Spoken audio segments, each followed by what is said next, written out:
भगवान शिव शंकर दयालु व करुणा के सागर जाने जाते हैं, लेकिन अनेक बार शिव को रुद्र रूप में भी देखा गया है। इसीलिए शिव का नाम रुद्र भी है। सभी जानते हैं कि भगवान शिव की 3 आंखें होती हैं और जब महादेव अत्यंत क्रोध में होते हैं तब ये तीसरी आंख खुलती है।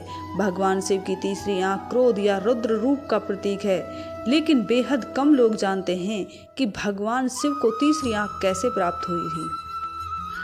तो आज हम इसी तीसरी आंख के बारे में चर्चा करेंगे, जानेंगे तीसरी आंख का रहस्य क्या है और कैसे भगवान शिव को यह तीसरी आंख प्राप्त हुई।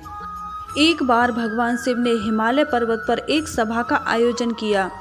सभा में सभी देवताओं, ऋषि मुनियों और ज्ञानी लोगों को बुलाया।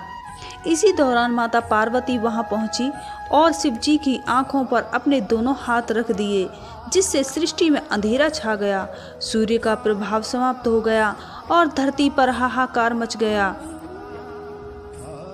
भगवान शिव से यह दृश्य देखा न गया और उन्होंने अपने माथे पर ज्योति पुंज प्रकट किया, जिससे सृष्टि में वापस रोशनी लौट आई।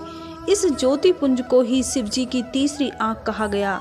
जब पार्वती ने शिव जी से तीसरी आंख का रहस्य पूछा, तब शिव जी ने बताया कि उनकी आंखें जगत की पालनहार हैं। अगर वो ज्योति पुंज प्रकट नहीं करते तो सृष्टि का विनाश हो जाता। इस प्रकार से शिव जी को तीसरी आंख प्राप्त हुई। शिव जी अपनी तीसरी आंख बंद रखते हैं और तब ही खोलते हैं जब विनाश का समय होता है। शिव जी का तीसरा नेत्र आज्ञा चक्र पर स्थित है। आज्ञा चक्र ही विवेक बुद्धि का स्रोत है।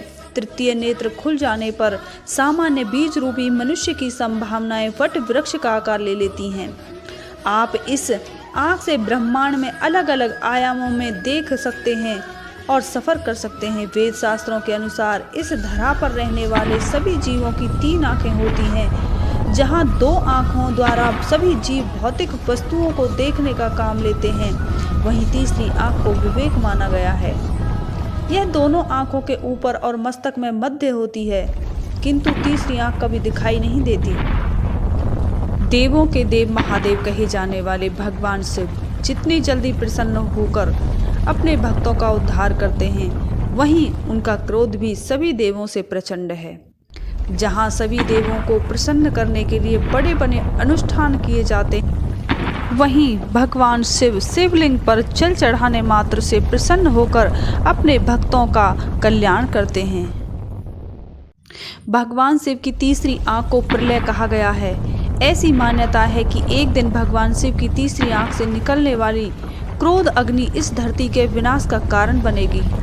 शिव जी के तीनों नेत्र अलग अलग गुण रखते हैं, जिसमें दाएं नेत्र सत्वगुण और बाएं नेत्र रजोगुण और तीसरे नेत्र में तमोगुण का वास है।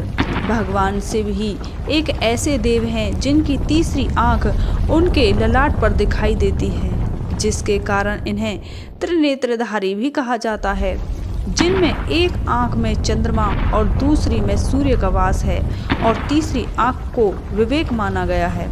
शिव जी के मस्तक पर दोनों भौहें के मध्य विराजमान उनका तीसरा नेत्र उनकी एक विशिष्ट पहचान बनाता है। तीसरी आंख के खुलने के बाद आत्मा का दर्शन होता है। प्राकृतिक नेत्रों में स्थूल दृष्टि होती है और दोनों आंखों के बीच में स्थित तीसरे नेत्र में दिव्य दृष्टि होती है। उस दृष्टि से आत्मा, ईश्वर, ब्रह्मा का दर्शन किया जा सकता है। भगवान के तीसरे नेत्र के बारे में कुछ और भी बताया गया है, जैसे कि माता सती का हिमालय की पुत्री के रूप में फिर से जन्म हुआ, लेकिन भगवान शिव अपने ध्यान में इतना लीन थे कि उन्हें किसी बात का एहसास नहीं था। सभी देवता चाहते थे कि जल्द से जल्द माता पार्वती का शिव के साथ मिलन हो जाए, लेकिन उनके सभी प्रयास विफल साबित हुए। फिर अंत में उन्होंने स्वयं भगवान कामदेव को मदद के लिए बुलाया। कामदेव ने अलग अलग तरीकों से भगवान शिव का ध्यान तोड़ने की कोशिश की, लेकिन वो विफल ही रहे।